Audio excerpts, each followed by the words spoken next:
Muito obrigado. Bom dia para todo mundo.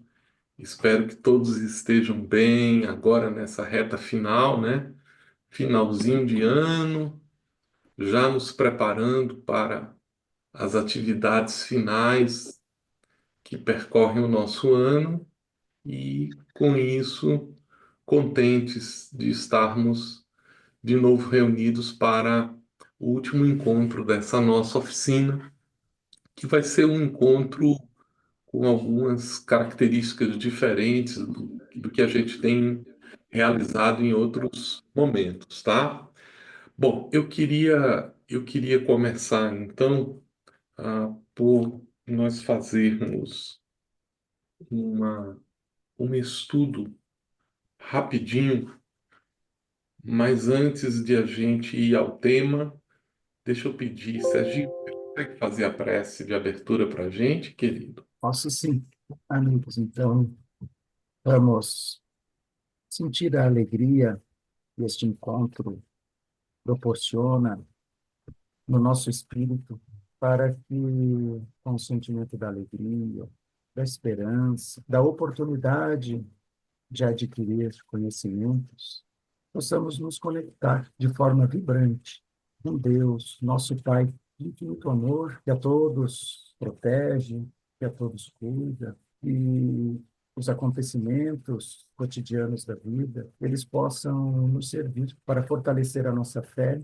e, desta forma, nos trabalhar interiormente para que, nos desenvolvendo, alcancemos o status de trabalhadores do Cristo, trabalhadores fiéis desta seara, que nos consola, nos esclarece, nos orienta e, com fé, alegria e esperança no Eu estou futuro, numa. O iniciamos as atividades que do foi? ano, rogando a Deus, nosso Pai, que nos dê proteção e alívio às nossas próprias mãos. Que assim seja. Obrigado, querido. Muito bem, pessoal. Eu vou começar hoje para a gente. Nós vamos concentrar a nossa conversa hoje em cima de um documento que é o documento Orientação ao Centro Espírita. Ele é um documento produzido no âmbito do Conselho Federativo Nacional e é um documento que tem um histórico muito próprio, porque ele surge das necessidades apresentadas pelos centros espíritas, ele é o resultado das experiências que foram desenvolvidas no âmbito das entidades federativas.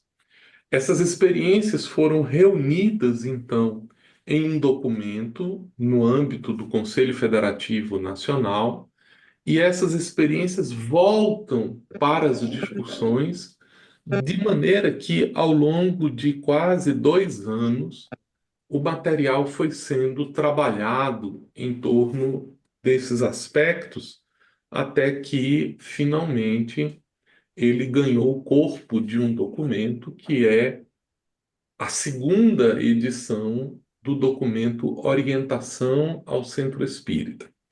Esse documento ele reflete uma série de considerações sobre as atividades na casa espírita. No âmbito da área da comunicação social, nós tivemos a oportunidade de produzir, ainda estamos agora seguindo para a terceira temporada, que já está pronta, deve estar sendo lançada por esses dias, se já não foi, e preparando a quarta temporada de um programa específico chamado Orientação ao Centro Espírita, que é onde nós temos acesso a esse material.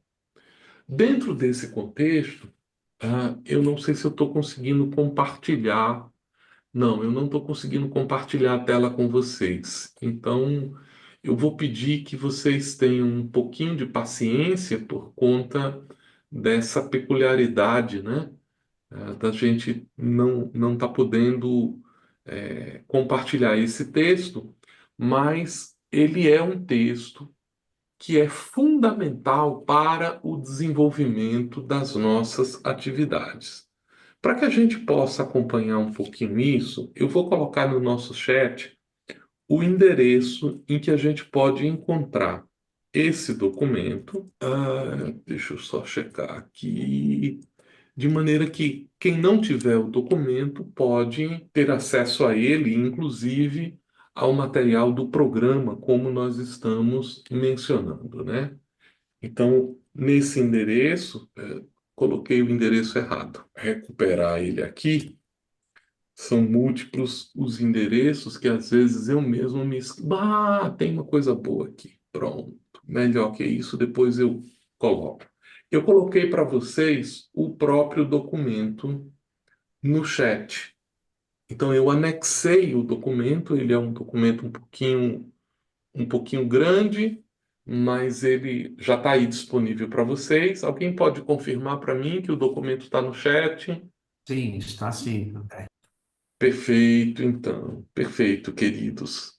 Muito bem. Então, a gente vai começar fazendo uma rápida leitura das orientações gerais que estão nesse documento e gostaria de explorar hoje, em especial, a importância da equipe que faz a preparação para as atividades da chamada palestra pública, que tanto pode ser uma palestra, como pode ser uma conferência. E aí é importante a gente começar a distinguir que a palestra é uma atividade prevista para uma duração de 30 minutos a 1 hora e meia no máximo, e enquanto que as conferências são espaços com mais tempo para a gente entrar um pouco na temática, ter conversa entre pessoas que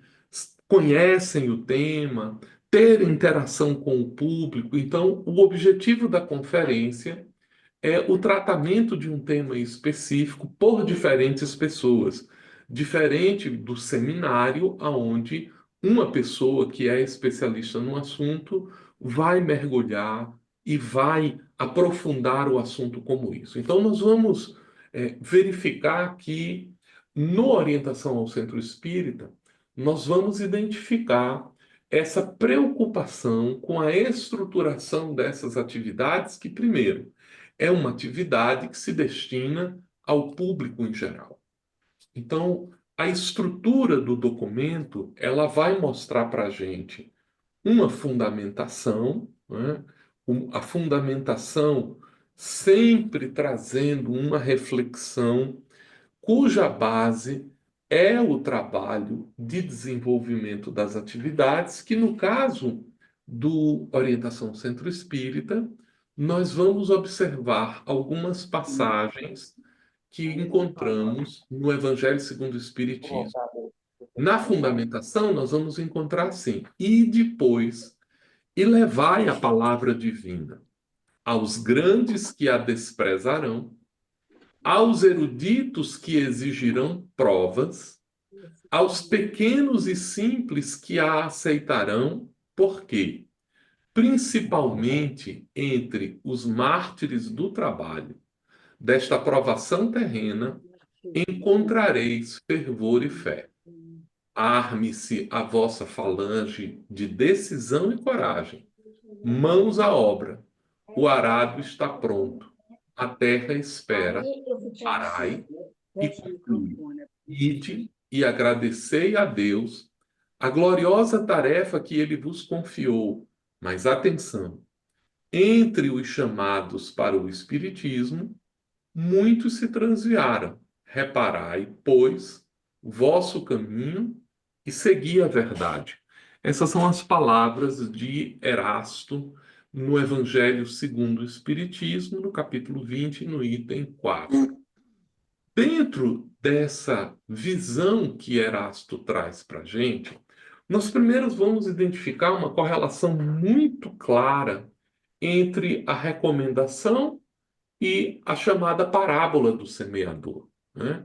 Quando ele vai insistir com a gente, olha, ide e levai a palavra divina. Essa expressão palavra divina, eu acho ela muito curiosa, porque ela remete diretamente ao ato da palavra de Deus, né? Ao verbo divino. Lembremos-nos que na tradição hebraica, tudo começa com a palavra de Deus. Então, é importante a gente entender esse recurso de palavra, porque muitas vezes nós nos aficionamos à ideia de que o trabalho da oratória é o trabalho da palavra, mas se a gente for no âmago da palavra, é um ato, ele é uma ação pelo meio, por meio da qual há uma intenção de movimentação de coisas. Então, a ideia da palavra divina, isso significa todos os benefícios criados a partir deste ato original, por meio do qual Deus interfere no mundo, ele vai então direcionar esse processo como um todo. Eu chamo a atenção para esse aspecto porque é notável essa expressão na leitura que Erasto faz dessa tradição e que ele estabelece nitidamente essa relação com a parábola do semeador, aonde o semeador saiu a semear, não importando o campo. Lembremos-nos de que o semeador, com o propósito de cumprir o seu dever, ele não questiona a terra quanto à capacidade dela de produção. Ele oferta, ele cumpre o seu papel. Ele semeia no caminho, ele semeia nas pedras, ele semeia nos espinheiros e ele semeia na terra boa. E é muito curioso que na parábola, com intenção muito clara, a responsabilidade do aproveitamento da semente é, portanto, de quem a recebe, não de quem a oferta. Esse é um ponto importante, porquanto, quando nós estamos numa atividade da palestra pública, o nosso cuidado deve voltar-se para a oferta e não para a a exigência de um tipo específico de aproveitamento por parte das pessoas. O trabalho da oferta é o trabalho da semeadura dentro desse contexto. Então, quando a gente vai desenvolver essa atividade, que se caracteriza como uma reunião pública, ela, em geral, não tem qualquer tipo de restrição, à exceção de alguns eventos muito específicos, como os congressos, eventualmente os seminários, aonde, por um motivo de logística específico, eles são restritos às pessoas que estão inscritas. As palestras no centro espírita, elas têm um caráter de uma reunião pública, posto que voltada ao público em geral. E aqui cabe um destaque importante quanto a essa reunião, que é a preocupação com a divulgação desse tipo de atividade. Nós nos acostumamos um pouco com a ideia de que a reunião pública, por ser parte de uma rotina institucional, ela merece um pouco menos de atenção da nossa parte. Então, às vezes, a gente não faz a divulgação adequada da reunião pública, a gente não tem o cuidado adequado com a preparação da reunião pública, a gente negligencia um pouco a própria preparação por parte dos comunicadores que vão fazer parte, a gente não tem uma preocupação com as equipes que vão participar daquele processo, porque parece que a gente meio que bota assim, bom, é uma reunião que acontece sempre, então a gente não deve ter tanto essa preocupação. O que nos parece um equívoco muito grande, porquanto cada momento de distribuição daquilo que o conteúdo espírita nos oferece é um momento grave e pode ser um momento único para determinadas pessoas. Então, eu acho que vale a pena nós pensarmos da seguinte maneira: quando você for preparar o material de uma palestra pública, recorde-se que talvez algumas pessoas podem estar ali pela última vez. Elas não voltarão à casa espírita e algumas delas, pelo que foi dito, pelo modo como foi desenvolvido, pelo ambiente que não foi adequadamente preparado, e nós poderemos estar perdendo a grande oportunidade de ofertar uma boa semente para as pessoas. Percebam que quando nós nos concentramos na ideia da oferta da semente, isso muda a nossa perspectiva, porque a gente diz assim: puxa vida, as pessoas estão chegando na nossa casa. Então a gente ter o cuidado de acolhê-las, porque nós precisamos prepará-las para que elas compreendam o que vai ser dito naquele momento. É importante fazer uma rápida introdução à temática para que as pessoas possam se apropriar e compreender mais claramente o que vai ser dito. Então, quando nós vamos divulgar uma temática com o tema, sempre seria interessante oferecer alguma referência para que as pessoas pudessem se encher de curiosidade, procurar alguma temática sobre isso. Mas observe que nós temos tratado a reunião pública como alguma coisa que tem o sentido de constante, de rotineira. Nós a chamamos uma reunião ordinária, no sentido de que ela ocorre frequentemente, mas infelizmente ela também tem se tornado uma reunião no pior sentido da palavra ordinária. É aquela reunião na qual as pessoas não estão muito preocupadas com elas. E isso compromete o principal instrumento da ação na casa espírita. Temos um grande companheiro no Distrito Federal, presidente de um centro espírita dos mais bem frequentados aqui no Distrito Federal, que é uma instituição que está sempre cheia de gente. E é muito curioso porque a instituição ela desenvolve um trabalho específico de exposição doutrinária. E presenciamos, certa feita, o diálogo do presidente de uma outra instituição que estava ali presente, perguntando ao dirigente da casa qual é o segredo para manter esse público tão constante, porque todas as vezes que eu venho aqui, a casa está cheia. Ele riu e disse assim: bons oradores.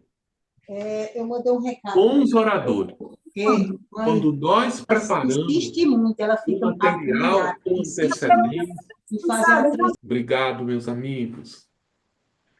Então, a ideia de uma boa preparação para a atividade pública, ela é fundamental para que o trabalho se desenvolva. E alguns cuidados são importantes para isso, desde uma boa seleção de temas, e quando a gente diz assim, nós não estamos falando de um orador específico, nós não estamos falando de uma capacidade específica, nós estamos falando de um cuidado específico, de uma preocupação com focar a temática, com desenvolvê-la, com instigar as pessoas a pensar a respeito daquele assunto. Então, quando isso acontece, o momento do encontro na palestra pública ele se torna especial, porquanto o propósito da palestra pública passa por esclarecer as pessoas a respeito do que é e do que faz, do que se propõe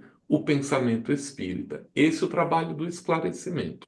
Mas esse trabalho tem inerentemente um caráter consolador, um caráter que busca relacionar as dificuldades, e quando nós falamos sobre dificuldades, amigos, não estamos falando apenas das dores das pessoas, Porque às vezes a gente confunde, a gente quer que o trabalho do consolo seja para aquelas pessoas que estão passando necessidade, sejam para aquelas pessoas que estão em dificuldade material, em dificuldade financeira, em dificuldade afetiva, em dificuldades das mais diferentes ordens, mas repletas de sofrimento.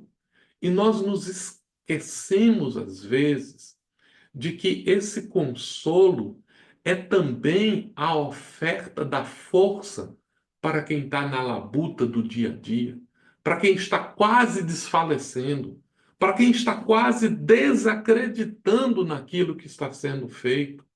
Então é importante nós entendermos que a importância do consolo é a importância de nós oferecermos combustível espiritual para que cada espírito prossiga em sua jornada de engrandecimento, em sua jornada de aprendizado.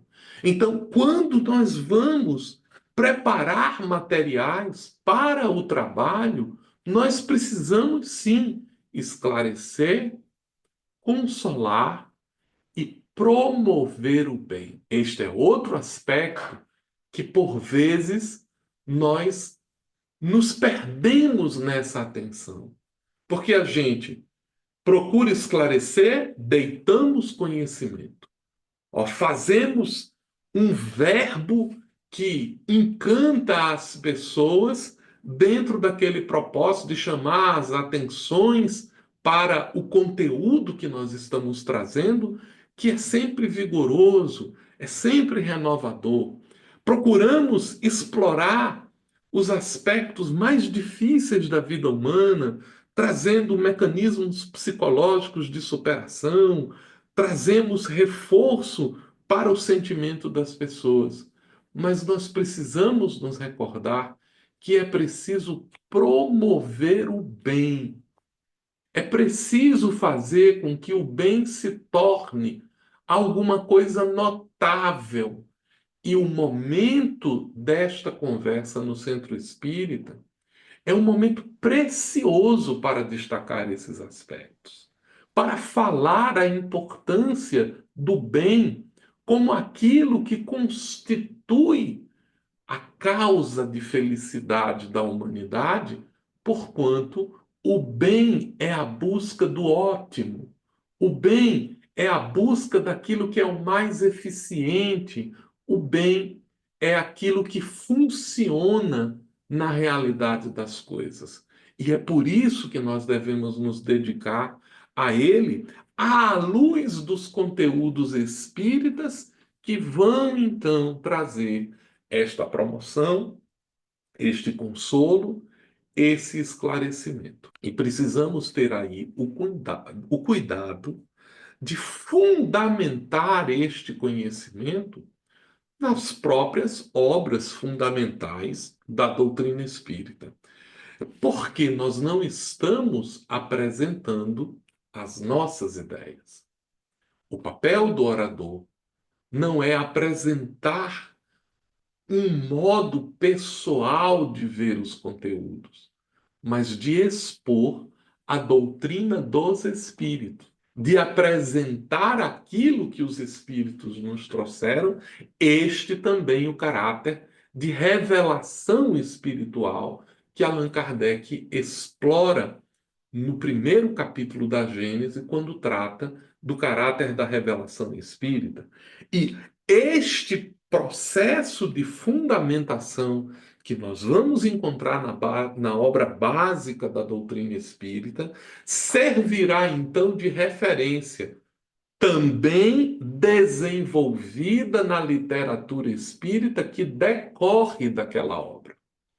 Porque nós temos diferentes estudos sobre o tema, nós temos diferentes abordagens, nós temos diferentes contribuições que nos permitem, então, diversificar o modo de tratar dos mesmos assuntos, porque reconheçamos os assuntos dos quais nós estamos tratando remontam aos períodos mais antigos da humanidade. Por isso, Allan Kardec dizer que o Espiritismo, enquanto ideias, ele é de todos os tempos. A mediunidade sempre esteve presente, a comunicabilidade dos espíritos sempre foi um fato humano. Só que agora nós também precisamos reconhecer que, dentro do contexto da doutrina espírita, nós somos os beneficiários de instrumentos novos, instrumentos de entendimento,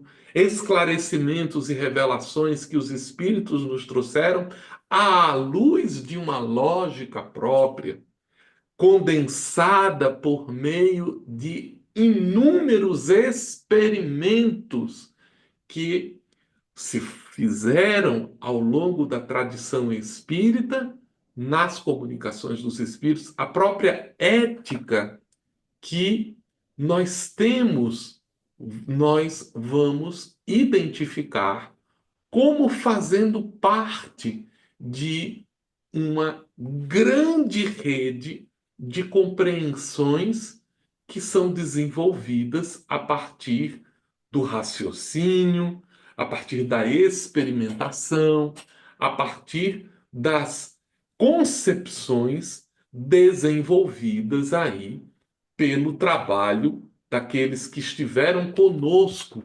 antecedendo a construção da obra da codificação. Então, recordemos-nos desses aspectos quando a gente vai explorar esse conteúdo que está presente em toda a literatura espírita de uma maneira geral.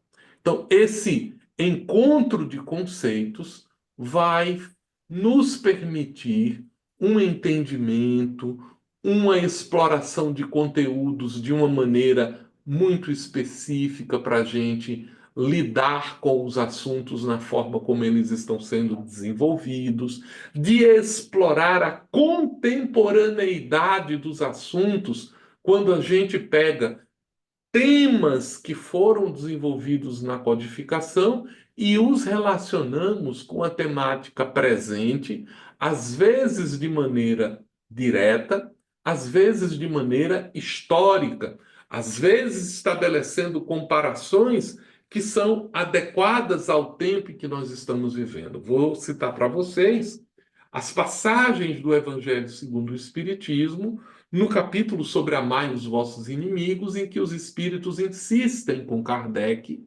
para discutir a questão do duelo. E nós vamos encontrar ali mensagens específicas falando a respeito do duelo, porque no século XIX, Kardec ainda se deparava na Europa e no mundo com certos fenômenos ainda em que o duelo estava presente como expressão da defesa da honra no dia a dia. E quando a gente pega as mensagens que são construídas para o duelo, se a gente retira o caráter físico deles e os observamos sob um ponto de vista dos duelos intelectuais, dos duelos de egos, dos duelos de ideologia, dos duelos que acontecem no soft skill, quer dizer, dentro daquelas habilidades silenciosas das pessoas, nós aí vamos identificar que aquela temática, ela não se dirige exclusivamente a um determinado aspecto, mas ela tem uma abrangência diferente. E essa exploração do tema nos permite, então, uma compreensão mais clara desse assunto. Ainda dentro do conteúdo, e eu espero vocês estejam vendo já a tela compartilhada, nós temos, então, o destaque quanto aos objetivos da divulgação. Este é um ponto que também merece a nossa atenção, porque a doutrina espírita, ela, no seu caráter tríplice, ela surge de uma investigação científica. Recordemos, Allan Kardec vai dizer assim: sem o desenvolvimento das ciências, o espiritismo não teria ocasião, porque lhe faltaria uma fundamentação própria. Ele não teria instrumentos explicativos para lidar com as coisas. Então, Kardec reconhece isso ao ponto de, no caráter da revelação espírita, ele criar um elemento de aproximação entre a ideia da ciência e a ideia do espiritismo, dizendo que a ciência seria incompleta sem o espiritismo. Por que ele está falando isso? Ele explica. Porque faltaria à ciência o elemento espiritual, que o espiritismo é a abordagem para o elemento espiritual. Mas ao espiritismo também faltaria fundamento se ele se distanciasse da ciência, porque ele não teria os fundamentos materiais para lidar com o assunto. E isso é fácil de compreender. Kardec concebe o universo constituído de Deus como a causa primária de todas as coisas e que é o autor dos elementos fundamentais que constrói o universo. O espírito, objeto de estudo do espiritismo como ciência, e a matéria, objeto de estudo da ciência de uma maneira geral. E aqui cabe a gente lembrar, né, algumas pessoas lendo a introdução de O Livro dos Espíritos dizem assim: mas no livro da introdução, na introdução de O Livro dos Espíritos, Allan Kardec vai dizer que o espiritismo não é da alçada da ciência.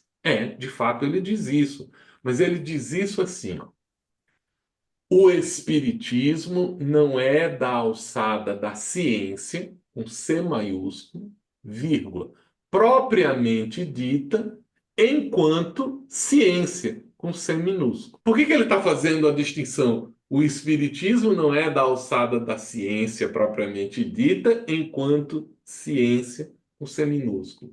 Porque ele está falando de método. Ainda hoje, na Europa, quando se fala em ciência, nós distinguimos o conceito do que no Brasil seria o equivalente das ciências exatas, e aqui a gente chama ciências sociais, lá são humanidades. Então, quando na Europa se falava sobre ciência, nós estamos falando da ciência dura, da ciência exata. E Allan Kardec já tinha dito que o método de investigação das ciências exatas não é adequado para a investigação do objeto que o Espiritismo trata. Por isso ele vai dizer a ciência com C maiúsculo, enquanto ciência com C minúsculo. E depois ele vai retomar esse assunto falando dessa integração. Por que nós estamos insistindo com isso? Porque todas as vezes que nós vamos abordar um tema espírita, nós precisamos ter uma preocupação com o tríplice aspecto: termos a abordagem científica, a abordagem filosófica e a abordagem religiosa moral. Por quê? Porque essa é a constituição do espiritismo. Mas se eu pego um tema e vou explorar ele somente do ponto de vista da ciência, eu estou faltando com as contribuições que o espírito traz àquele tema. Mas se eu trouxer uma abordagem religiosa, eu estou faltando com as contribuições que o espiritismo traz àquele assunto. Mas se eu fizer uma abordagem puramente filosófica, eu estou faltando com as contribuições que o espiritismo traz àquele tema. E quando a gente fala isso, muitas pessoas querem entender assim: peraí, quer dizer que para a gente ser orador espírita, a gente tem que fazer um doutorado em ciência, em filosofia, em religião? Não. A gente tem que encarar a razão face a face. O que é a abordagem da ciência? É a preocupação com como as coisas acontecem. Quais são os fundamentos que estão por trás dela? E fundamentos que estão baseados na experiência, naquilo que as pessoas conhecem. Então não é preciso você dar uma aula de física para falar do aspecto científico. Mas quando você vai atrás da investigação, você está com essa abordagem. Quando você vai atrás de tentar entender quais são os fundamentos, de que maneira as coisas se relacionam, qual é a relação que a gente tem, o que causa o quê, isso é a tentativa da abordagem da ciência. Ao passo que quando nós adentramos nas questões o que é isso, por que isso acontece, nós estamos no campo da filosofia, e quando nós estamos reunindo esses dois aspectos, vejam reunindo esses dois aspectos e tratando das implicações éticas, das relações espirituais, das noções de sagrado, dos valores que são construídos a respeito disso, nós então estamos tratando da temática de caráter religioso, moral, que o Espiritismo trata.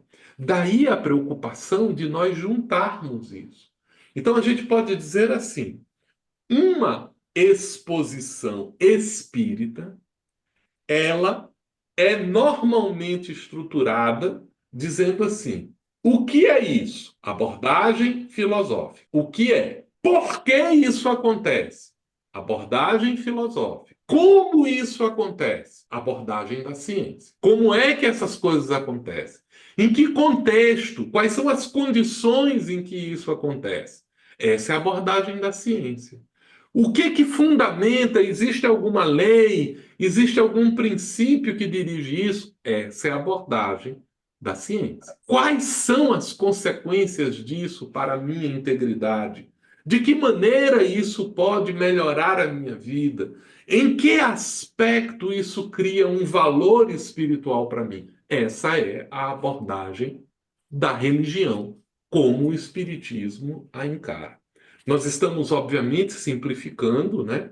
A gente está trazendo alguns conceitos provocativos para isso, para que depois não fiquemos com aquela impressão de que essas são abordagens restritivas, mas aqui trazemos reflexões exemplares de como esses assuntos precisam ser abordados para que a gente lhes dê a volta, para que a gente possa olhar os assuntos sobre todos os aspectos que ele possui. E não é preciso que a gente seja um experto naquele assunto, mas nós precisamos procurar os fundamentos a respeito daquilo para a gente não falar qualquer coisa. Então, eu cito como exemplo, houve um período aí que a gente via todos os oradores espíritas com uma preocupação de encaixar a palavra quântico em alguma parte da sua fala. Então, aparecia o salto quântico, aparecia o passe quântico, aparecia a mediunidade quântica, porque parecia que o quântico tinha alguma coisa especial, diferente de todas as coisas. E se a gente fosse analisar efetivamente de que se trata, a quântica é uma abordagem discreta, é uma abordagem de quantidades específicas de coisas, é uma noção de um ferramental metodológico que vai nos permitir ver o mundo sobre determinados aspectos para a interpretação de fenômenos físicos, mas que, quando a gente quer abordar uma coisa sobre o aspecto quântico, existe um rigor matemático para que ela seja chamada de quântica. E aí a gente vai dizer o seguinte: peraí, tem rigor matemático aplicado ao passe para a gente chamar ele de quântico? Nós estamos tentando utilizar uma metáfora para lidar com isso. É importante esclarecer essas coisas ao público, porque a palestra ela pretende a divulgação, o esclarecimento em sua essência. E todas as vezes que as pessoas saem de uma palestra e dizem assim: nossa, foi lindo, eu não entendi nada, mas foi muito bonito. Nós não cumprimos o papel que cabe a uma palestra pública, de esclarecer, de consolar, de divulgar o bem dentro desse cenário. Dentro desses aspectos, é importante, né, nós destacarmos que essa não é uma atividade que acontece apenas presencialmente. Ela é uma atividade que ela também acontece por meio do rádio, da televisão, das mídias de divulgação, das redes sociais, enfim, dos instrumentos que a mídia nos oferece para o trabalho de apresentação da doutrina espírita para as pessoas, insistindo de novo que não se trata de uma atividade proselitista. Não é uma atividade onde a gente quer que as pessoas se convertam ao Espiritismo, mas que elas o conheçam, que elas possam ser expostas ao modo pelo qual o Espiritismo entende, compreende e explica as coisas. Se elas aproveitarão esses conteúdos, é de responsabilidade delas. Está no campo dos interesses delas. Por isso o nosso cuidado com o primor da apresentação. Por isso o nosso cuidado com toda uma preparação para que aquele conteúdo seja adequadamente oferecido em todas as circunstâncias, em todos os momentos da nossa atividade. E aqui eu gostaria de fazer novamente um destaque, porque por força do hábito, algumas pessoas acostumaram-se com a ideia de que fazer uma boa preparação é preparar um PowerPoint bonito. Então a gente diz assim: não, eu me preparei, eu já fiz o PowerPoint que eu vou apresentar na palestra pública. E não se trata apenas de um recurso visual, se trata da estruturação de um conteúdo, da estruturação de uma recepção para as pessoas, do envolvimento, do entendimento daquilo que alcança o público, de como nós podemos lidar com os assuntos. Então, a gente já já vai voltar um pouco mais para esses aspectos. Do ponto de vista da abrangência, nós vamos identificar que são atividades que utilizam a oratória, e aqui essa palavra ela é importantíssima para a gente entender do que nós estamos falando, porque a oratória não é um recurso que se restringe ao falar, esse é um ponto importante, embora ela tenha toda uma tradição de oralidade. Quando nós vamos atrás das escolas de oratória, nós vamos identificar que a oratória ela está fundamentada sobre dois aspectos: os aspectos da argumentação e os aspectos da sensibilização, que acontecem por inúmeros meios, inclusive pelo silêncio. Os tratados de oratória, que remontam à antiguidade, e Sócrates, Aristóteles, que eram estudiosos dessa temática, Górgias, um sofista da antiguidade grega, que tinha uma preocupação com a oratória. A gente já teve a oportunidade de falar um pouco sobre o caráter da oratória grega, que tinha o propósito de convencer as pessoas pelo falar, mas ele também reunia três aspectos importantes: o ethos do orador, isto é, a conduta do orador; o pathos, isto é, a capacidade do orador de despertar sentimentos; e o logos, a capacidade do orador de despertar raciocínios. E embora a gente vá encontrar contrapartida disso em Israel, onde a ênfase é no ouvir: ouvi, ó Israel, eu sou o Senhor vosso Deus, que vos tirei da casa da escravidão, do Egito. E aí a gente vai olhar uma coisa interessante, né? A expressão de Deus pedindo que Israel o escute: ouve, Israel. É uma tentativa de lidar com um conceito de libertação. Aqui eu chamo a atenção para dois aspectos. O primeiro, a figura do Cristo em grego, aquilo que significa quem salva, quem liberta.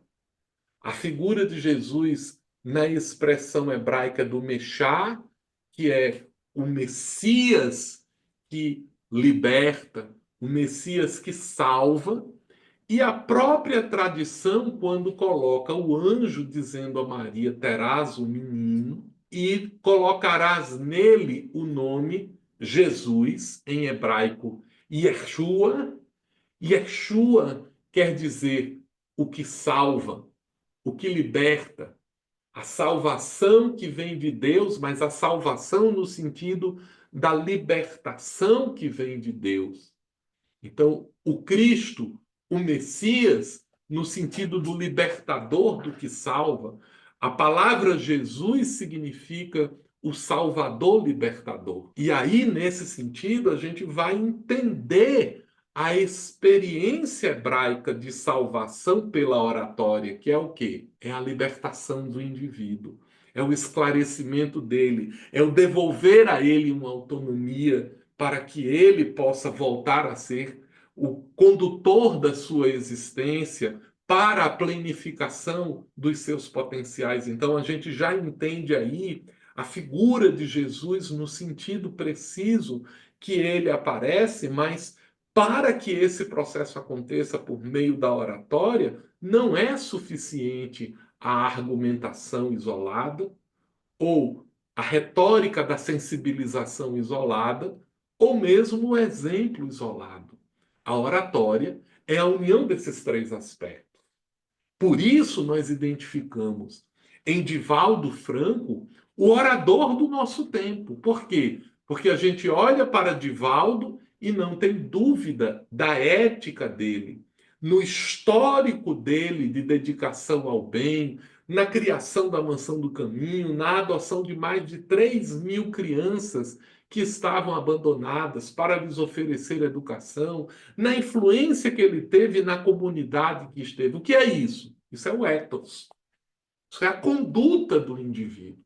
Mas se Divaldo fosse apenas esse indivíduo, nós não compreenderíamos na sua expressão, porque viríamos a ação boa, mas não sabemos o porquê. E aí a gente vê Divaldo, quando fala, a habilidade dele de estimular o nosso raciocínio com a sua lógica, o logos, a argumentação, o desenvolvimento de uma ideia que é fundamentada, que vai sendo acrescida como aquilo, e culminando com uma peroração que vai alcançar os nossos sentimentos, às vezes por uma história, às vezes no contexto de uma situação, às vezes trazendo uma experiência própria, em que ele dá ao raciocínio uma conotação afetiva para que eles se sustentem, porque recordemos-nos, o desenvolvimento do progresso intelectual não é apenas raciocinar, é também sentir. Então, esses são os dois aspectos. Por isso, a oratória, ela diz respeito a essas temáticas, o ethos do orador, o pathos que ele é capaz de inspirar, o logos, a argumentação, a conduta e a sensibilização, a capacidade que ele pode trazer de lidar com a emoção. Esse é um aspecto que a gente sempre ressalta quando nós estamos falando sobre essa abrangência que, destinando-se ao público em geral, precisa ter o cuidado do esclarecimento. E nós nos acostumamos a levar para a palestra pública os conhecimentos adquiridos. Então, a gente usa umas palavras que o público nem sabe o que é. Não, porque quando o perispírito encontra o fluido cósmico, nós temos uma reação metafísica. Calma, gente. Nós estamos falando com o público em geral. Então é importante, não é que a gente não vai usar as palavras, mas é importante que, pelo menos a primeira vez que a gente as use, a gente esclareça. Olha, segundo os espíritos, o espírito não é uma coisa diáfana, ele não é uma abstração, ele tem um corpo. O corpo é chamado de perispírito, porque ele é envolvido. O espírito apresenta-se, manifesta-se por meio do seu perispírito, como nós nos manifestamos por meio do nosso corpo físico. E embora nós não sejamos o corpo físico e o espírito não seja o perispírito, ele usa isso para se manifestar. Esse é o corpo espiritual. Agora a gente pode usar a palavra perispírito porque ela está definida. O fluido cósmico é um conceito que Allan Kardec trouxe. Esse é o esclarecimento que precisa ser dado para o público, e às vezes nós precisamos recordar os nossos oradores de que eles esqueceram isso. Para quê? Para que o dirigente possa estar atento a esses aspectos, para que ele possa preencher a lacuna. Então, por isso a gente vai entender que na organização geral das atividades, quem são os participantes dessa atividade? Não é apenas o orador. não é apenas o orador. E às vezes a gente reflete sobre isso, né? Esses aqui, gente, são os papéis que acontecem nessa atividade. São papéis. Então eu tenho o papel do dirigente da reunião. Ora, o que faz um dirigente? Qual é o papel de um dirigente? No radical da palavra, o dirigente dirige. O dirigente dirige. E o que se pretende com a direção de uma reunião?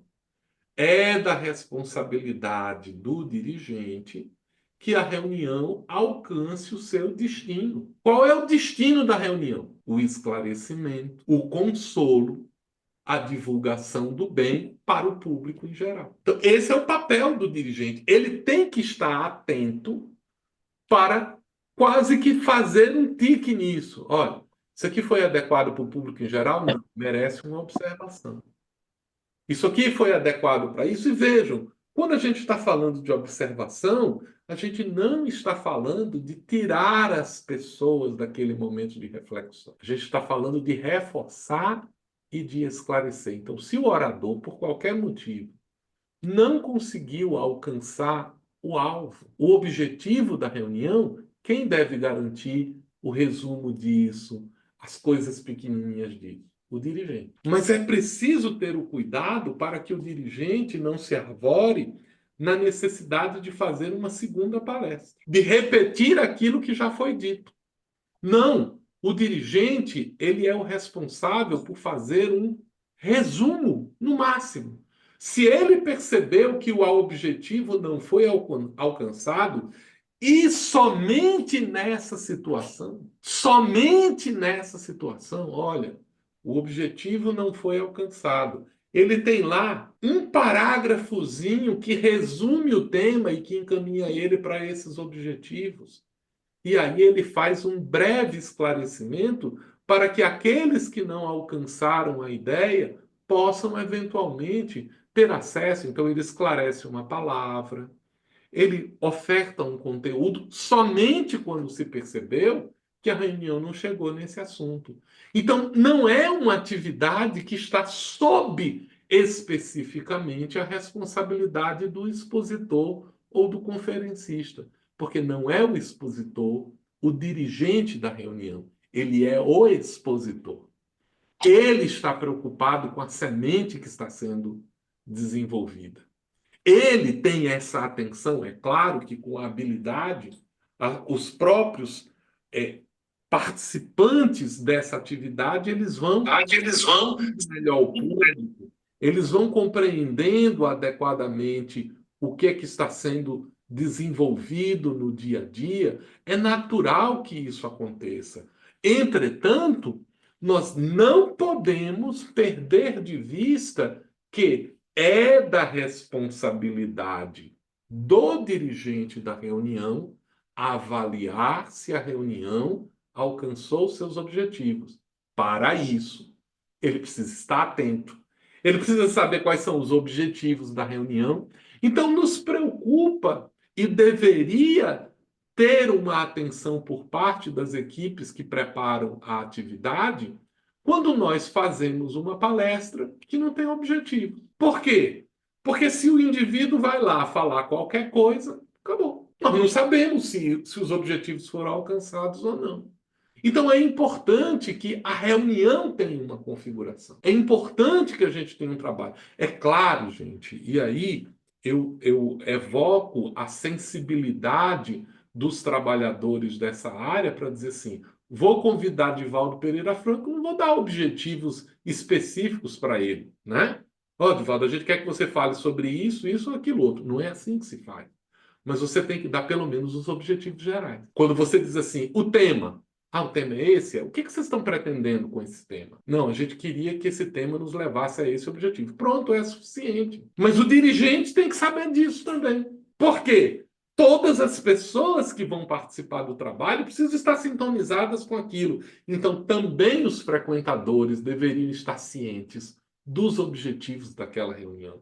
Para quê? Para que não seja uma surpresa para aqueles que estão efetivamente interessados na participação da atividade eles estão ali. É nesse sentido que a reunião pública ela tem esse caráter de continuidade, de esclarecimento, de presença das pessoas sintonizando-se com aquela temática específica. O dirigente dirige, o expositor expõe e os frequentadores frequentam, isto é, participam daquela atividade. E esse parece assim o óbvio do óbvio, mas frequentar significa estar presente não na sala, no tema. Então, quando o orador ele não está permitindo que o frequentador frequente o tema, isto é, que ele compreenda, que ele entenda do que está sendo tratado, que ele relacione o que está sendo oferecido com as coisas que estão com ele, esse é um ponto de atenção que a gente precisa observar e que o dirigente deve estar atento a isso também. Então, observemos que, às vezes, a gente oferta muito frequentemente o curso para oradores, mas a gente raramente oferece o curso para dirigentes. A gente faz oficinas de oratória, mas a gente às vezes se esquece da necessidade das oficinas para os dirigentes. E fica parecendo que o papel da atividade de dirigir a atividade pública é só estar presente. É só fazer a prece de início e controlar o tempo da atividade quando ela tem responsabilidades maiores dentro desse processo. Lembremos-nos que essas orientações que aparecem aqui, elas não são normas. As reuniões espíritas, elas não têm que acontecer segundo o roteiro que está apresentado no Orientação Centro Espírita. Mas aqui nós temos orientações, diretrizes que precisam ser adaptadas à realidade da nossa casa. Então, a gente não está preocupado aqui com os aspectos. Ah, quer dizer que a reunião tem que ter 3 pessoas sentadas à mesa? Não, pode ser 10. Ah, mas o dirigente é uma pessoa? Não, podem ser 3 pessoas dirigindo a reunião. Cada uma preocupado com um aspecto. Ah, o expositor é uma pessoa? Não, podem ser 5 expositores conversando sobre o tema, utilizando os aspectos disso. Então, não vamos nos prender a uma forma específica, mas ao resultado. Aqui está a coleção das experiências. E segundo o Brasil, essas são experiências que funcionam, que têm acontecido dentro do centro espírita. Por isso elas estão reunidas na forma de uma orientação. Mas como orientação, elas podem ser aprimoradas. A gente pode ter experimentos administrativos, isto é, de otimização das atividades da casa espírita, às vezes fazendo um formato diferente e avaliando para ver se aquilo efetivamente alcançou os resultados, não uma vez, gente, mas depois de um certo período, quando diz assim, a gente vai fazer um experimento na nossa reunião. Não é uma vez. A gente vai passar um tempo experimentando aquilo, vendo como é que funciona dentro da nossa casa, para a gente consolidar um hábito institucional, um modo específico de lidar com aquele assunto. Daí vem aquilo que nós chamamos do desenvolvimento da reunião e chamamos a atenção para isso, a preparação do ambiente. Quando nós estamos falando da preparação do ambiente, nós estamos com um pressuposto de que já houve uma programação prévia, já houve uma série de definições relacionadas a essa temática. Esta preparação do ambiente, que aqui aparece simplesmente como a leitura de uma página, um breve comentário para iniciar as nossas atividades preparando para a prece, ele, na verdade, é uma atividade que já pressupõe uma organização para o desenvolvimento da atividade. Então, nesta organização, nós nos preocupamos em vamos acalmar as pessoas, vamos fazer com que as pessoas comecem a sintonizar com a temática. Vamos observar de que maneira as pessoas podem começar a participar Então, a leitura da página, ela tem esse propósito. Ela busca sintonizar as pessoas com o que vai acontecer a partir dali.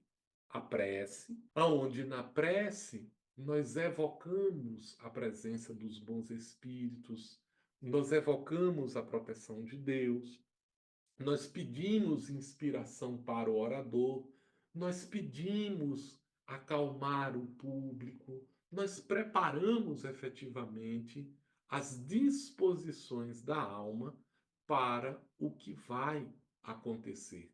E o documento, ele chama a atenção para que a gente dê privilégio à prece espontânea. Por que essa observação? Para a gente evitar aquela ideia do ritual.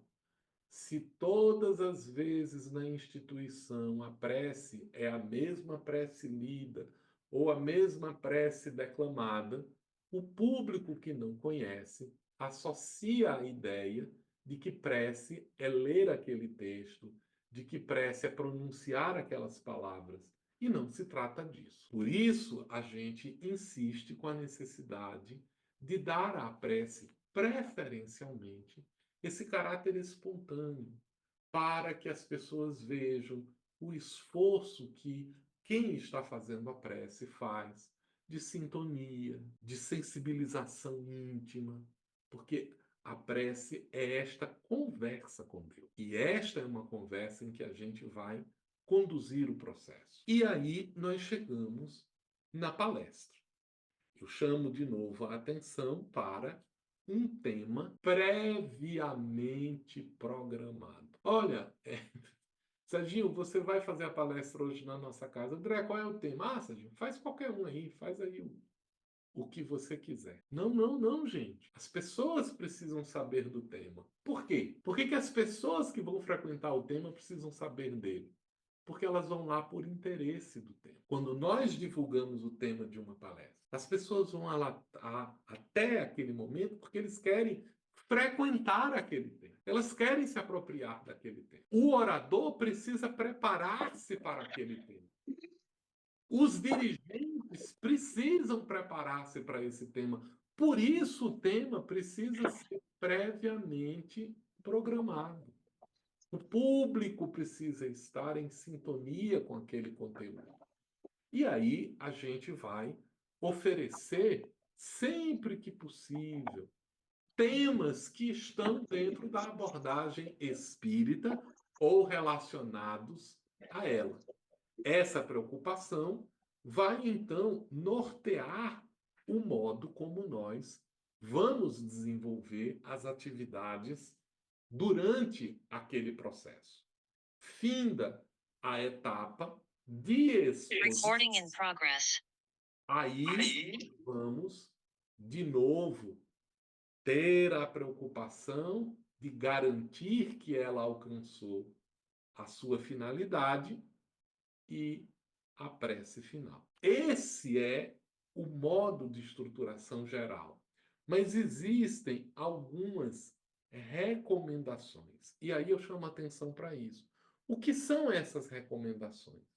São a coleção de experiências de diferentes instituições que observaram que isto daqui efetivamente funcionou. Então, elas reuniram isso como recomendações que podem ser observadas. Por exemplo, elaborar uma programação mensal, trimestral ou anual. Com qual propósito? Dar conhecimento prévio para as pessoas do que vai acontecer. Os expositores deverão ser escalados, os expositores escalados deverão receber o tema com antecedência, para possibilitar seu estudo e preparação com uma linguagem adequada ao público ao qual se destina. Por tratar-se de uma reunião pública, recomenda-se que as abordagens contemplem o tríplice aspecto do espiritismo. Convidar para proferir palestras apenas as pessoas reconhecidamente espíritas e conhecidas dos dirigentes da casa, para não proporcionar inadvertidamente apresentações de princípios contrários aos postulados espíritas. É indicado que o expositor esteja vinculado como trabalhador a um centro espírita e que seja alinhado às diretrizes que nós temos dentro do movimento espírita. Manter, se possível, no recinto designado às palestras e conferências, recursos tecnológicos que sirvam de apoio.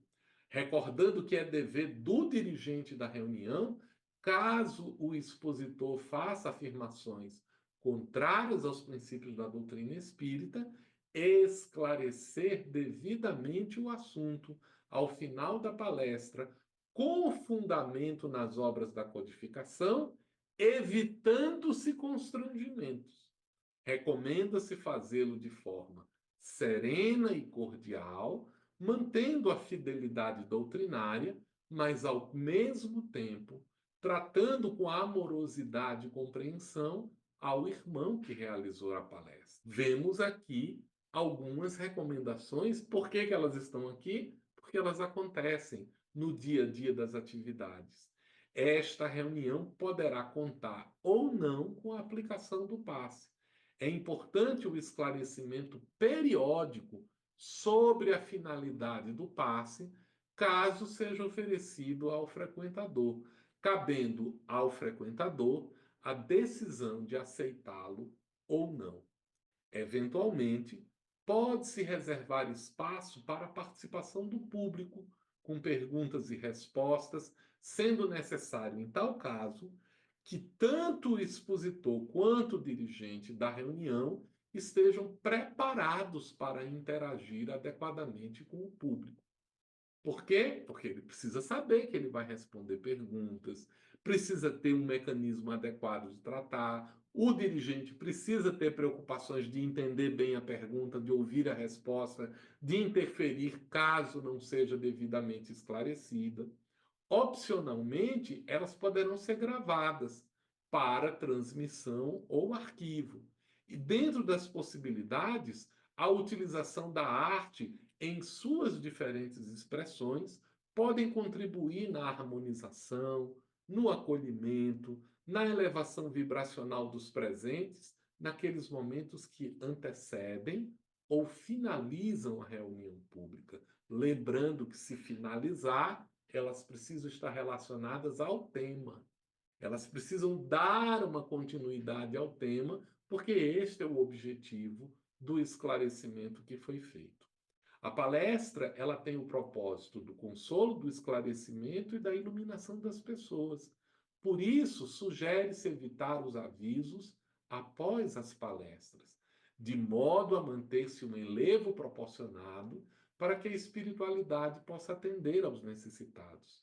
Os avisos, convites e esclarecimentos podem ser dados preferencialmente antes do início da atividade, e nós já discutimos isso em algumas outras oportunidades.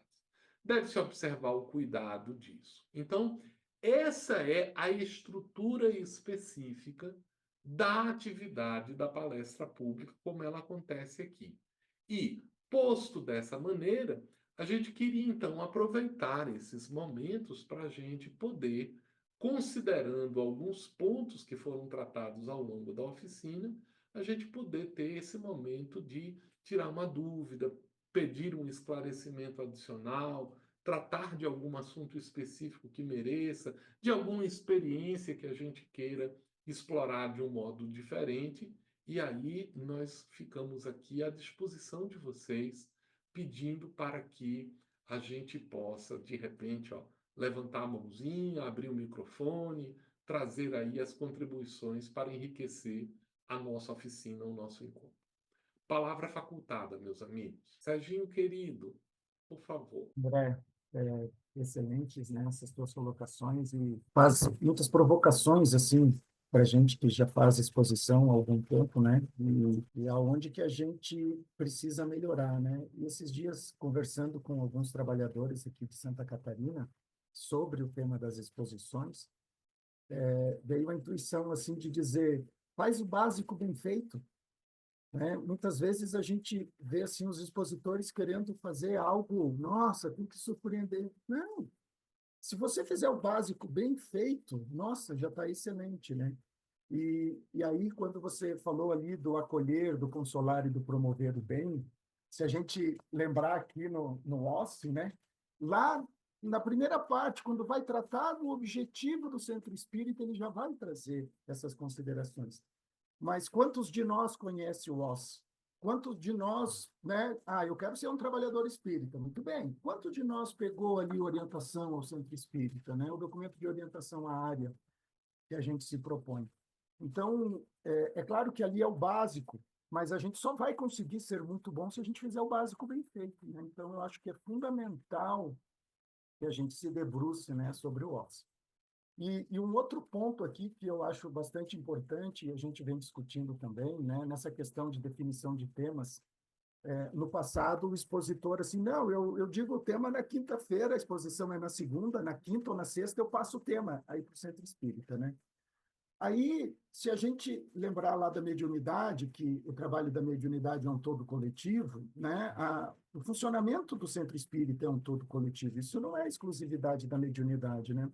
Então, como que aquele que é um trabalhador do atendimento espiritual está lá na recepção do centro espírita, ele não sabe o tema, como que ele vai acolher a pessoa, né? Com esse acolhimento simpático de fazer o bem. Oi, seja bem-vindo. Hoje nós vamos tratar sobre reencarnação, né?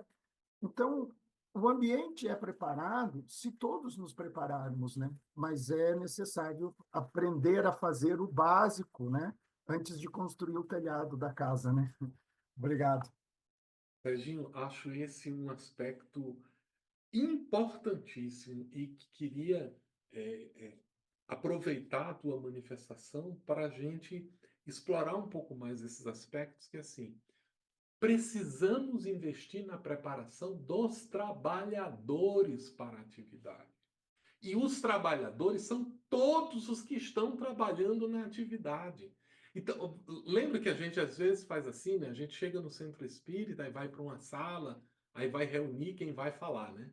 Aí reúne o dirigente, reúne quem vai fazer a leitura da mensagem preparatória, reúne o expositor. Ok, e por que a gente não faz isso um pouquinho mais cedo? Reúne todas as pessoas, quem vai aplicar passe, quem vai acolher os trabalhadores, quem vai estar na livraria. Já imaginou? A gente tem lá no Centro Espírita uma livraria. Aí a pessoa que está na livraria sabe hoje o tema que vai ser tratado é o tema sobre o livre-arbítrio. Aí quando chega alguém na reunião e diz assim, você sabia que hoje a gente vai falar sobre o livre-arbítrio? Ó, temos esse livro que trata desse assunto, esse livro que trata desse assunto. Ah, esse livro também está na nossa biblioteca, você pode pegar ele emprestado para trabalhar com isso. A pessoa que recebe, quem está aplicando o passe já sintonizado com aquelas necessidades, por quê? Porque isso nos oferece pistas de entendimento desse processo. Então, muito, muito importante isso que tu falou, Serginho.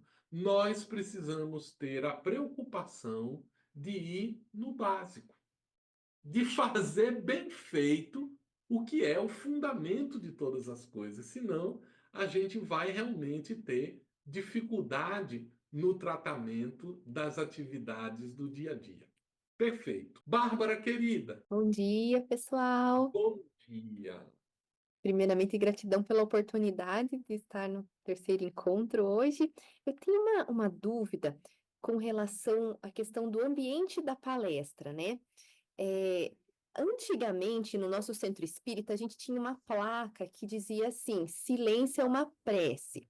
E aí, eu não sei o que aconteceu, uma época teve reforma, eles tiraram e recentemente eles questionaram por que de não ter novamente aquela placa, né? Porque as pessoas normalmente ficam ali aguardando aquele momento da palestra, e ao invés de ficar lendo a mensagem que receberam na entrada, fica às vezes muita conversa, quebra todo aquele ambiente de harmonia que nós precisamos.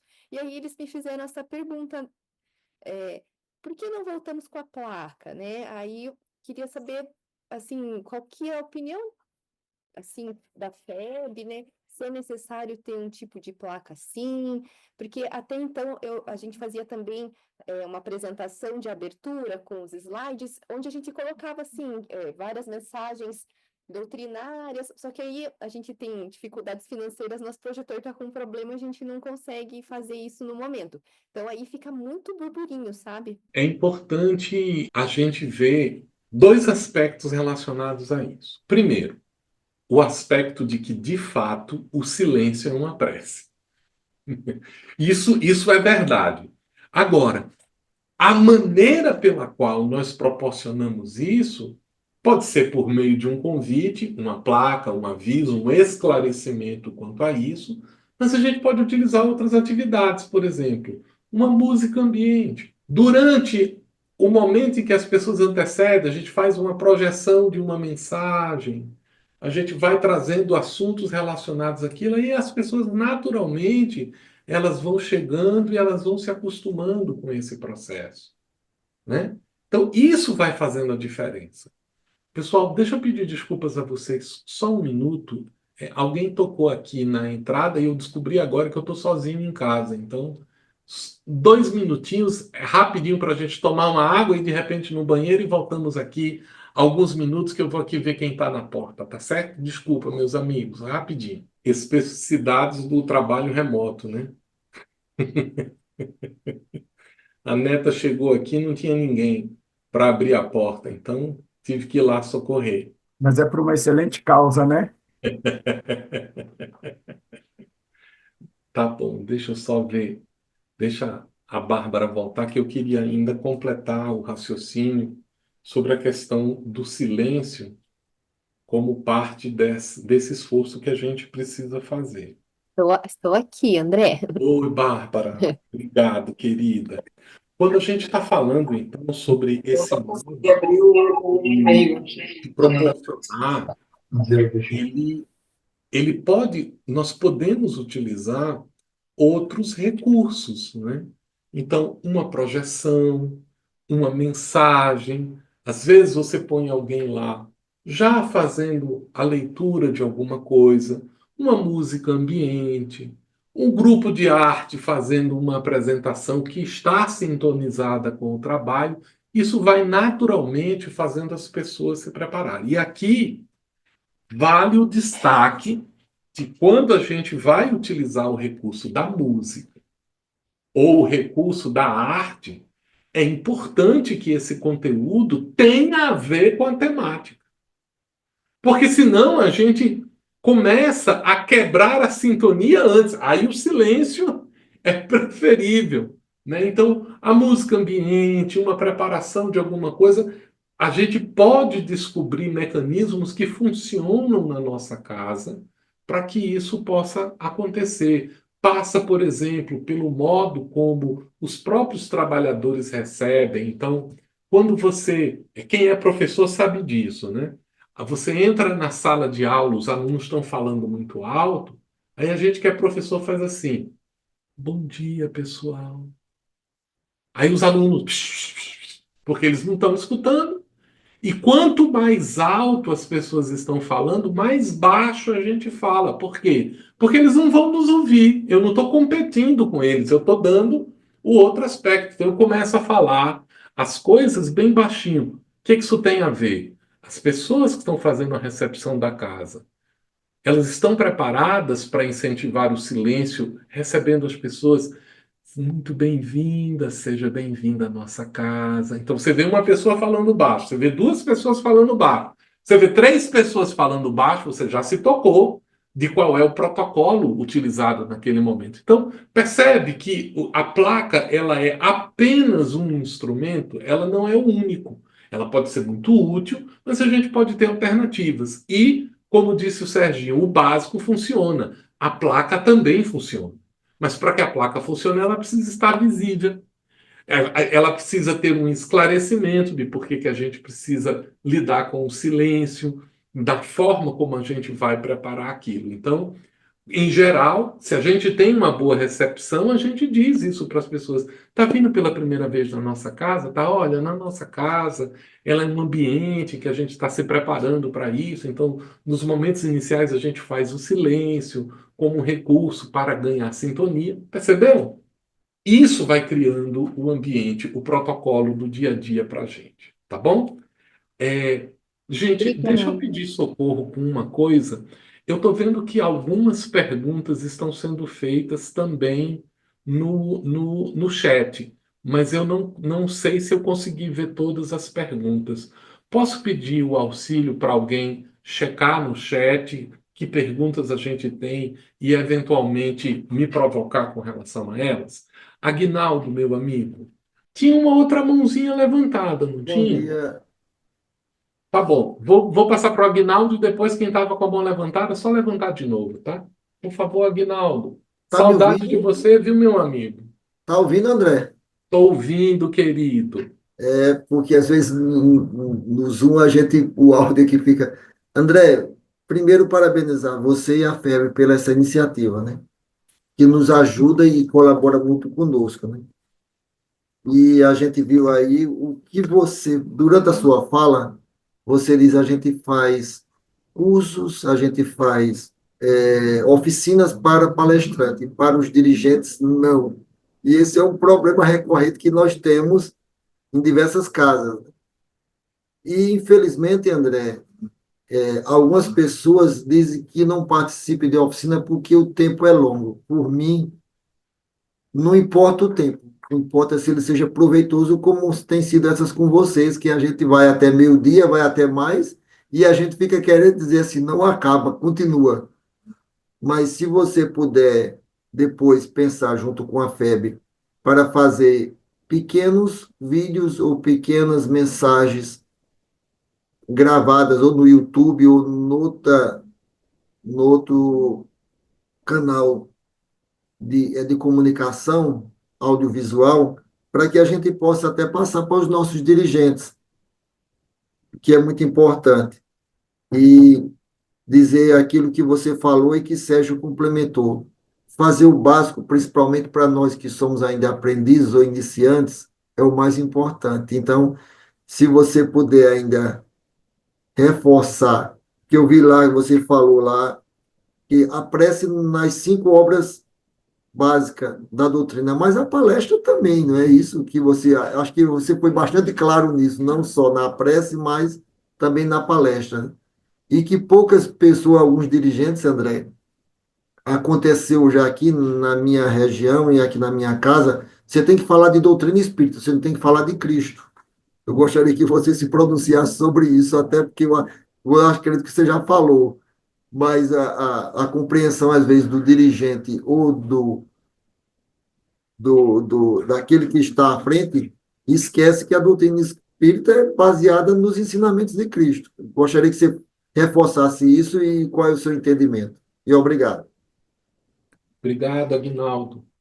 Ah, quando nós não reconhecemos a essência do conteúdo evangélico, na forma como Allan Kardec o explora, o Evangelho segundo o Espiritismo é uma obra que, na introdução, Allan Kardec se pronuncia o motivo pelo qual ele está tratando daquela mensagem. Quando ele divide, olha, os evangelhos normalmente nos apresentam os fatos comuns da vida do Cristo, os milagres, as predições, os pontos que as diferentes tradições religiosas tomaram por dogmas e a moral do Cristo. Aí Allan Kardec diz assim: os 4 aspectos iniciais são passíveis de contradição e não serão abordados nessa obra. Essa obra trata do conteúdo moral. E é nesse sentido que nós vamos compreender qual é a moral do Cristo, qual é o propósito dessa moral, porque a própria doutrina espírita, ela vem esclarecer que aquela não é uma moral teórica, não é uma moral convencional. A preocupação de Allan Kardec com esse assunto foi tamanha. Qual é o livro que segue o Evangelho segundo o Espiritismo? O Céu e o Inferno, a Justiça Divina, segundo o Espiritismo. que no próximo ano completa 165 anos. E do que trata esse livro? Esse livro é uma experiência prática sobre o efeito da moral evangélica no futuro dos espíritos. Então, a doutrina espírita transformou a ética num experimento. Quando Allan Kardec investiga os espíritos, faz um questionário com eles, explora as consequências dele terem tido esta ou aquela atitude na construção da sua felicidade futura. Então, meus amigos, nós precisamos olhar a moral de Jesus. Nós precisamos observar o roteiro que Jesus trabalhou como o roteiro de um libertador, como o roteiro de alguém que está nos oferecendo autonomia, como de alguém que está nos oferecendo um horizonte espiritual de entendimento das coisas. Nesse sentido, não é possível falarmos completamente da doutrina espírita sem a conexão dentro dessa temática. Mari, Bom dia, André. bom E a dia. todos.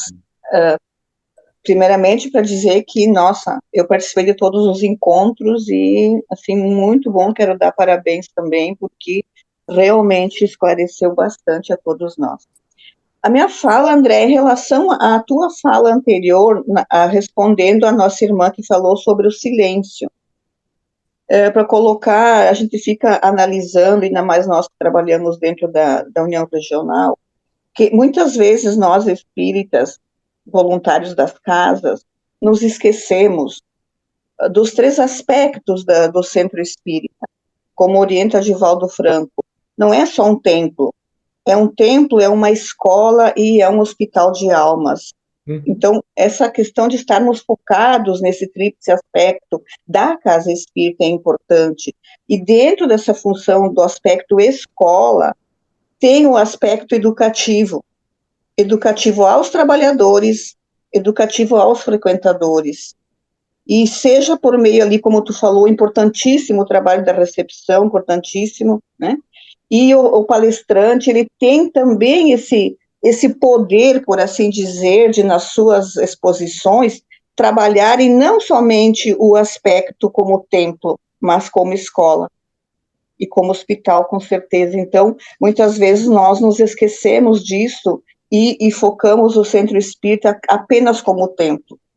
E não é só isso, era só essa questão. Obrigada. Obrigado, Mary. Foi bom essa tua lembrança, porque nós, às vezes, nos desapercebemos que o modo pelo qual nós nos conectamos com Deus não é simplesmente com aquele aspecto lúgubre que, às vezes, o silêncio parece impor, mas o centro espírita como uma casa viva, com alegria, com um momento adequado, com o congraçamento das pessoas, a alegria das pessoas de estarem ali. Então, essa distribuição é uma coisa importante para a gente trabalhar.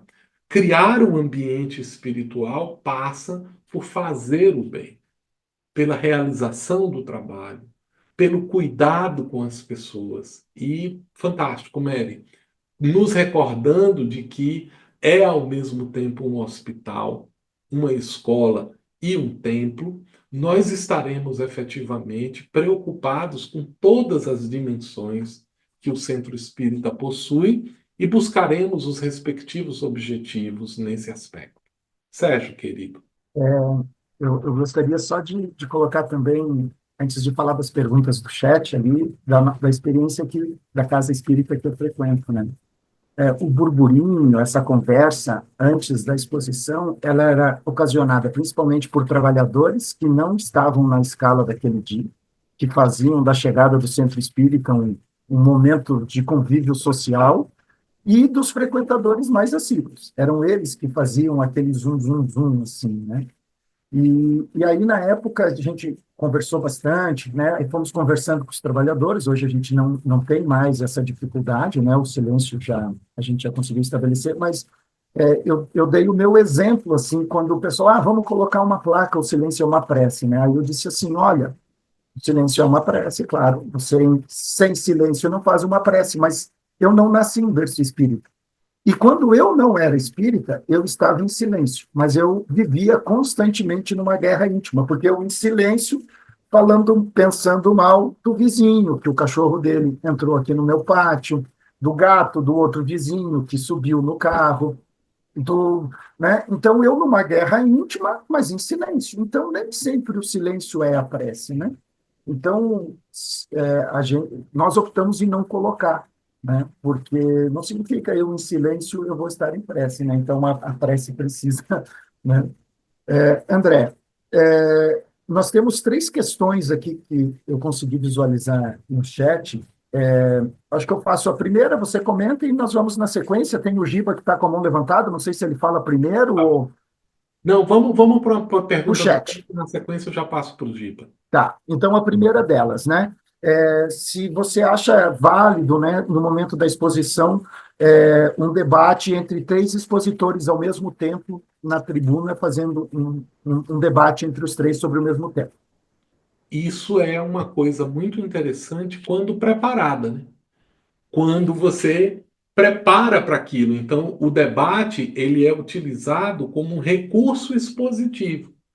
E ele não é uma disputa, ele é uma conversa para trazer diferentes abordagens do tema, visando um entendimento sobre aquilo. Nós temos uma experiência no Centro Espírita Primavera, lá de Juiz de Fora, o centro que o nosso querido Humberto Schubert frequenta, aonde a palestra pública do Primavera é assim. Alguns expositores se sentam à mesa, se lê uma temática e eles vão comentando sobre aquilo como um diálogo. Olha, isso aqui trabalhou, e aí o público pergunta. Então, vira um momento de diálogo com o público, mas isso está preparado, as pessoas estão cientes do que acontece naquele momento. Então, é sim, isso é válido, mas sempre como parte de uma programação, de uma rotina da casa. Giba, Nós depois temos a mais gente volta duas. para a Giba. Sou Tá eu, bom. sou eu, Giba sou eu. Então, Primeiramente, eu quero cumprimentá-los mais uma vez, né? Eu estou muito feliz de estar vindo de Itajaí para Itapema. E assim, quando tem o curso aqui, eu acredito que acontece com alguns. Sempre aparecem outros compromissos também. E eu estava no resort na vez passada e falei, não, essa manhã aqui, deixa a família curtir lá o resort, eu vou assistir a palestra o curso de oratória, aliás. E André, me chamou muita atenção da vez passada, eu estava lá no resort, mas tinha muito movimento, e me prejudicou um pouquinho a audição daquilo que eu queria aprender melhor. Você falou do padre, citou um padre, e também citou o fato da palestra em si, do expositor, não se destacar, mas sim a mensagem e, principalmente, mais fundamental, aquilo que pode tocar o coração das pessoas e que as pessoas saiam dali não feliz, olha lá o palestrante e tal, não. Aquela mensagem ali me tocou e ela sai carregando aquilo. De dentro do centro espírita, ela carrega aquilo. Eu gostaria que você pudesse dar uma repassadinha, claro, não esgotar o tema, sem dúvida alguma, mas só uma repassadinha nisso, porque para mim eu achei muito importante, para todos nós que trabalhamos na área aí, né? perfeito, Giba.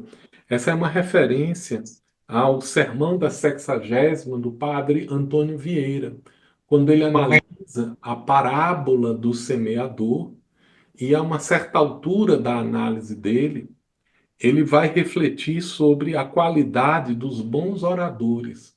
Então ele vai dizer assim, olha, existem dois tipos de bons oradores. Existem aqueles que, quando eles falam, nós nos encantamos deles. São bons, mas os melhores são aqueles que, quando eles falam, nós nos desencantamos de nós mesmos. Querendo com isso dizer que, quando a mensagem nos toca, a gente começa a perceber aspectos em nós que merecem melhoria, que merecem atenção.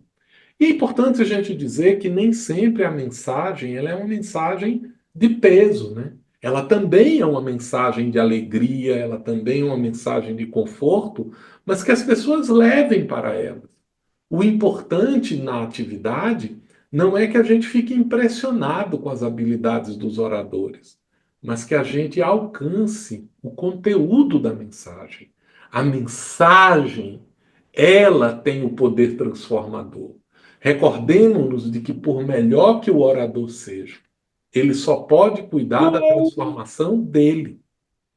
Quem vai cuidar da nossa transformação, quem vai cuidar da nossa melhoria somos nós. Então, ele, ao nos apresentar, ao expor os conteúdos, ele nos oferece, mas é nossa responsabilidade o aproveitamento desses aspectos.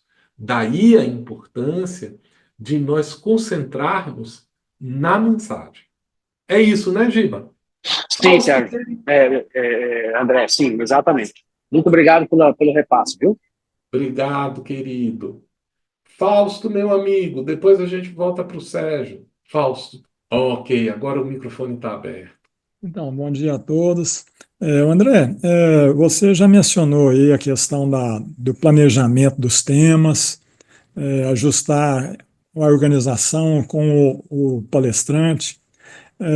Mas é só uma observação que eu queria que você talvez, se puder explorar mais um pouquinho do ponto de vista do orador ou do palestrante, né? Eu já percebi algumas vezes que a gente às vezes participa de algumas organizações,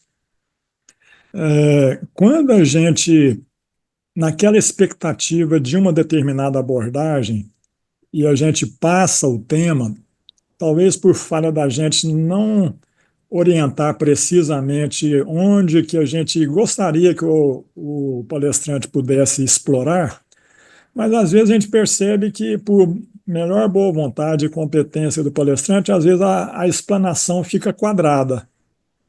E quando a gente pede uma sugestão de tema dentro de determinado escopo de assunto, né, ou de opções, a gente percebe que a explanação fica mais envolvente, inspiradora. Então, eu não sei se é a falha da gente ao passar o objetivo final, ou se às vezes, como a gente palestrante, às vezes não consegue captar ou se inspirar necessariamente para chegar naquilo que o público está almejando. Eu queria um comentário seu nesse sentido. Tá bom, Fausto. E aí eu vou começar com uma referência a Platão. Platão diz assim, ó, Fausto: um orador só pode discorrer bem sobre aquilo que ele conhece. Esse é o princípio de todas as coisas. Então vejam, quando nós estamos falando sobre a preparação, nem sempre significa que a gente tem que definir para o orador cada detalhe da palestra dele, mas a gente precisa dizer qual é a nossa necessidade e perguntar ao orador se ele se sente à vontade para falar sobre aquele aspecto e sobre aquele tema. Se ele não se sentir à vontade, a gente pode propor uma mudança de tema naquilo que nós queremos ouvir o companheiro ou convidar uma outra pessoa para falar daquele assunto. Mas eu posso compartilhar com vocês uma percepção muito particular quando eu digo assim: se alguém me pede para falar sobre um determinado tema e as pessoas estão escolhendo esse tema, eu preciso de pelo menos uma semana para eu me apropriar do tema. Ah, mas é um tema que você fala o tempo inteiro. Não, não é uma questão só de conhecimento, é uma questão de vivenciar aquele tema. Vou dar um exemplo. Alguém me pede para falar sobre perdão. Aí eu digo, tá bom, vou falar sobre o perdão daqui a uma semana. Aí na prece de hoje eu peço ao Papai do Céu: Senhor, me oferece oportunidades de exercitar o perdão, para que eu possa me lembrar das nuances, das dificuldades. Aí é tira e queda.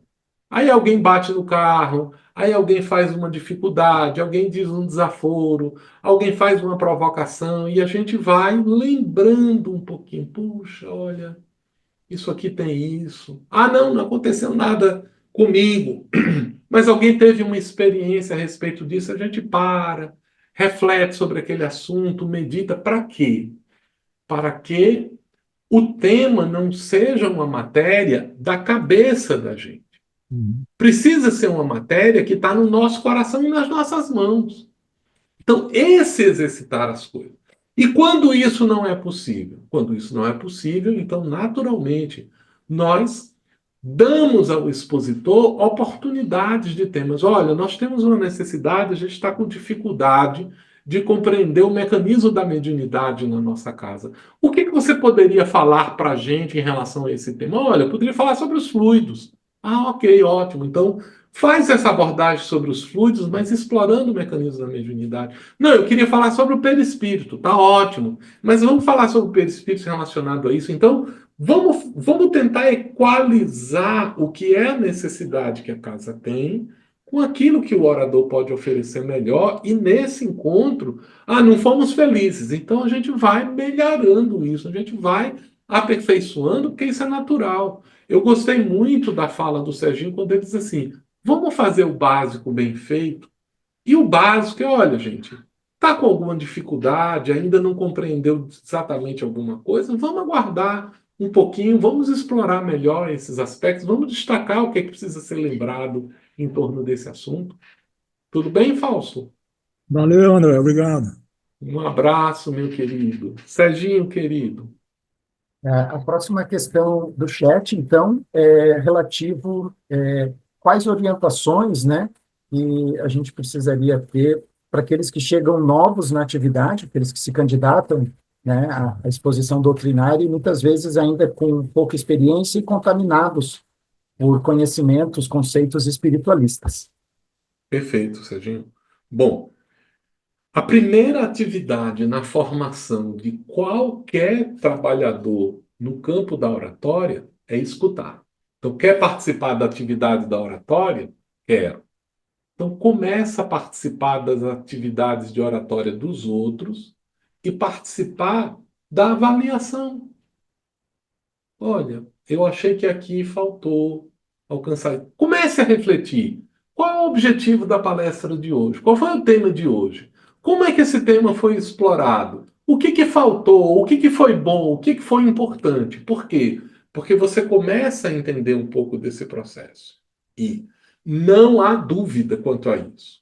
Para participar da atividade da oratória, é necessário ter algum conhecimento da doutrina espírita. Então, se você tem dúvida se o companheiro está firme nesse assunto, convida ele para a reunião de estudo. Garanto a você que em 5 participações dele na reunião de estudo, você já aquilata o conhecimento do companheiro sobre algum tema. E se por algum acaso, durante uma fala, inadvertidamente, ele traz um conceito que não é um conceito próprio da doutrina espírita, cabe ao dirigente fazer a retificação do contexto, naquele respeito, com aquela preocupação, e deverá depois procurar o orador para dizer a ele: olha, você hoje trouxe um conteúdo que não é um conteúdo próprio da doutrina espírita, você quer. A gente queria entender um pouquinho mais por que você está fazendo essa relação, porque na casa nós estudamos a doutrina espírita, mas sem aquela pretensão de ensinar ao companheiro, porque às vezes é o companheiro que vai dizer: não, é porque há esse aspecto que a gente queria explorar, e está tudo bem, está tudo tranquilo com relação a isso. Mas a gente tem que garantir que as pessoas tenham acesso ao conhecimento espírita, não a qualquer conhecimento que é discutido. Se você quer estudar somente filosofia, vá para uma universidade. O centro espírita não é o lugar para fazer isso. O centro espírita é o lugar para a gente estudar a doutrina espírita. Obviamente, para estudar a relação da doutrina espírita com outras áreas do conhecimento, mas sempre centrado na doutrina espírita. André, temos mais uma questão aqui. Quais alternativas o coordenador tem quando o expositor declina na última hora? Ótimo, muito boa essa pergunta. E aí a gente tem que lembrar do seguinte, né? Quando nós estamos preparando a atividade da exposição, nós precisamos fazer uma preparação completa. Então pense da seguinte maneira: a pessoa que você convidou para fazer a palestra pode desencarnar antes do dia da palestra? Pode, não pode? E quem vai ser o substituto dela? Isso é gestão de risco.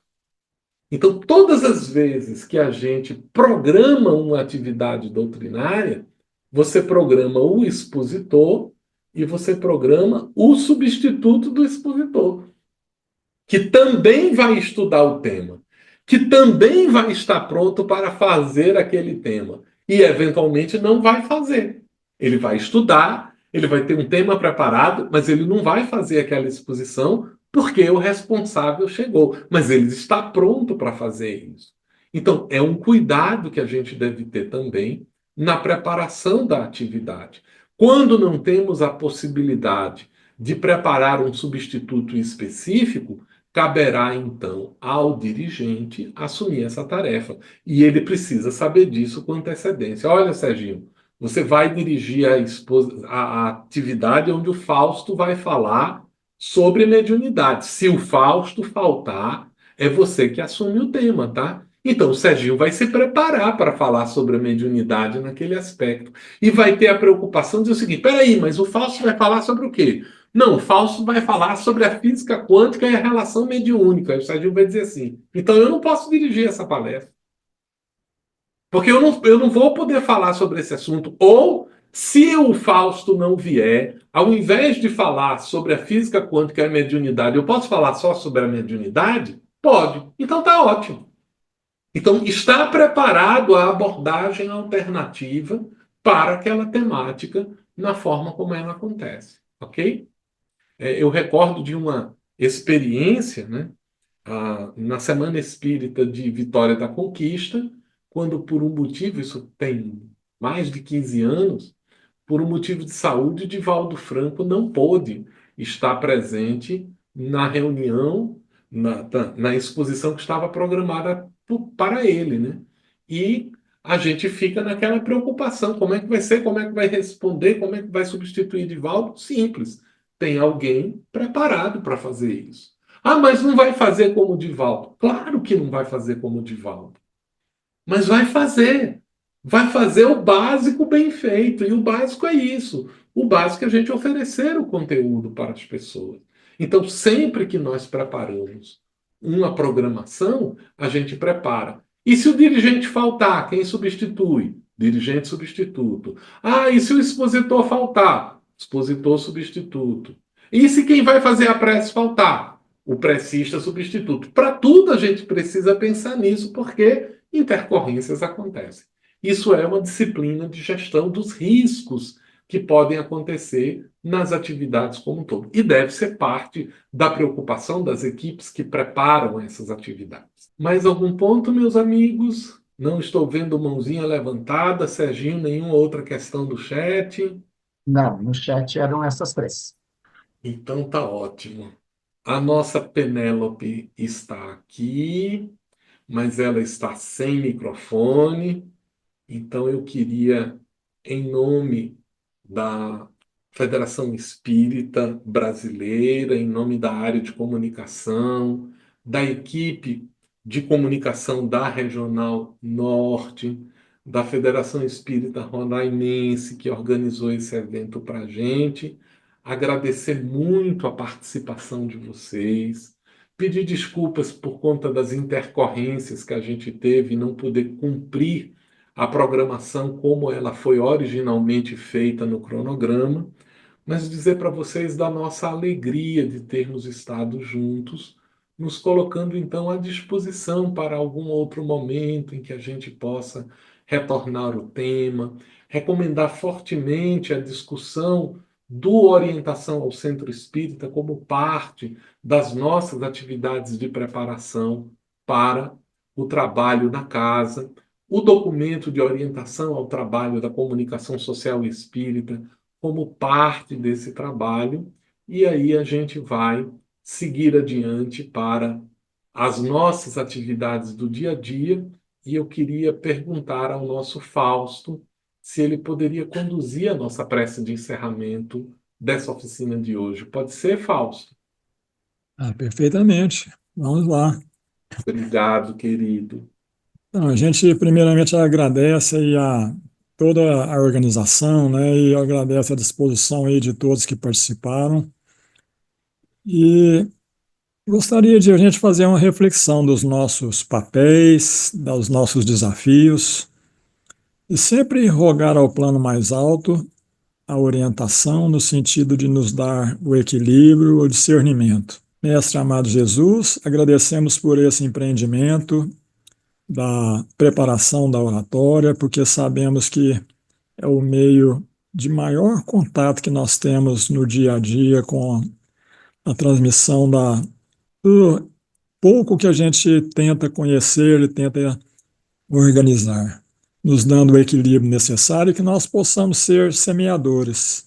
Cada um de nós vai semear a semente que consegue semear. E agradecemos ao plano mais alto pela oportunidade. Em nome de Jesus, a gente encerra esse processo, agradecendo a todos que participaram da organização, a iniciativa da Federação Roraimense e de todos que puderam participar e principalmente da Federação Espírita que nos deu todo esse apoio. Muita paz a todos, um bom final de ano, que o 2025 seja de grandes realizações, que assim seja. Um bom ano, um Feliz Natal para todo mundo, que a gente tenha um ano repleto de realizações, tá certo?